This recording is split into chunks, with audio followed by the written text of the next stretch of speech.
വിഴിഞ്ഞം വിഷയത്തിലേക്കാണ് ആദ്യം. വിഴിഞ്ഞത്തെ MSC അദാനി ഓഹരി കൈമാറ്റത്തിൽ അതൃപ്തി അറിയിച്ച് മുഖ്യമന്ത്രി വി ഡി സതീശൻ. മുൻകൂട്ടി അറിയിക്കാതെയുള്ള വിദേശ നിക്ഷേപ നീക്കത്തിൽ അദാനി ഗ്രൂപ്പിനെയാണ് അതൃപ്തി അറിയിച്ചത്. ഓഹരി കൈമാറ്റം നിയമവിരുദ്ധമാണെന്നും തുടർ നടപടികൾ നിർത്തിവെക്കണമെന്നും പ്രതിപക്ഷ നേതാവ് പിണറായി വിജയൻ ആവശ്യപ്പെട്ടു.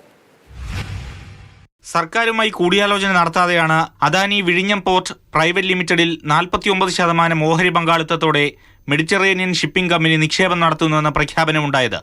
സംസ്ഥാന സർക്കാരുമായി ഉണ്ടാക്കിയ കൺസഷൻ കരാറിന്റെ അടിസ്ഥാനത്തിലാണ് വിഴിഞ്ഞം അന്താരാഷ്ട്ര തുറമുഖം യാഥാർത്ഥ്യമായത്. സർക്കാർ അനുമതിയോടെ ഓഹരി ഘടനയിൽ മാറ്റം വരുത്താനാകൂ എന്നാണ് വ്യവസ്ഥ. ഇത് മറികടന്നുള്ള നീക്കത്തിൽ മുഖ്യമന്ത്രിക്കും കടുത്ത എതിർപ്പുണ്ട്. ഓഹരി ഘടനയിൽ മാറ്റം വേണമെങ്കിൽ സർക്കാർ അനുമതി വേണമെന്നും തുടർ തീരുമാനം കർശന പരിശോധനയ്ക്ക് ശേഷമെന്നും മുഖ്യമന്ത്രിയുടെ ഓഫീസ് അദാനി മാനേജ്മെന്റിനെ അറിയിച്ചു. കേരള ഗവൺമെന്റിന് കത്ത് കിട്ടിയിട്ടില്ല എന്നാണ് മുഖ്യമന്ത്രി ഇന്നലെ പറഞ്ഞത്. ഞാൻ ആ സ്റ്റാൻഡ് തന്നെ പൂർണ്ണമായി വിശ്വസിച്ച് നിൽക്കുകയാണ്. അപ്പോൾ അതുകൊണ്ട് ഒരു കാരണവശാലും സംസ്ഥാനത്തെ ഗവൺമെന്റ് കൂടി അറിയാതെ, ഗവൺമെന്റിന്റെ പ്രോപ്പർട്ടിയാണ് യഥാർത്ഥത്തിന് ചുറ്റുവട്ടത്തുള്ളത്.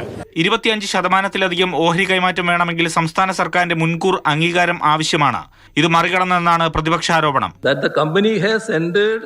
into share purchase and subscription agreement on June 29th. അപ്പോൾ അവരുമായിട്ട് എഗ്രിമെന്റ് ഒപ്പിട്ട് കഴിഞ്ഞു.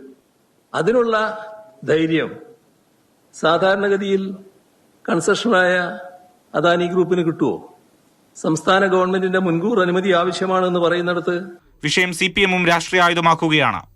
കരാർ വ്യവസ്ഥകൾ പ്രകാരം സംസ്ഥാനത്തിന്റെ താൽപര്യം മുൻനിർത്തിയുള്ള നടപടികൾ സ്വീകരിക്കാൻ സർക്കാർ ബാധ്യസ്ഥമാണെന്നും ഈ ഉത്തരവാദിത്വം നിർവഹിക്കാതെ ഉരുണ്ട് കളിക്കുന്ന മുഖ്യമന്ത്രിയുടെ നിലപാട് കേരളത്തിന്റെ താൽപര്യങ്ങളെ തകർക്കുന്നതാണെന്നും CPM സംസ്ഥാന സെക്രട്ടേറിയറ്റ് പ്രസ്താവനയിൽ പറഞ്ഞു. മാതൃഭൂമി ന്യൂസ്, തിരുവനന്തപുരം.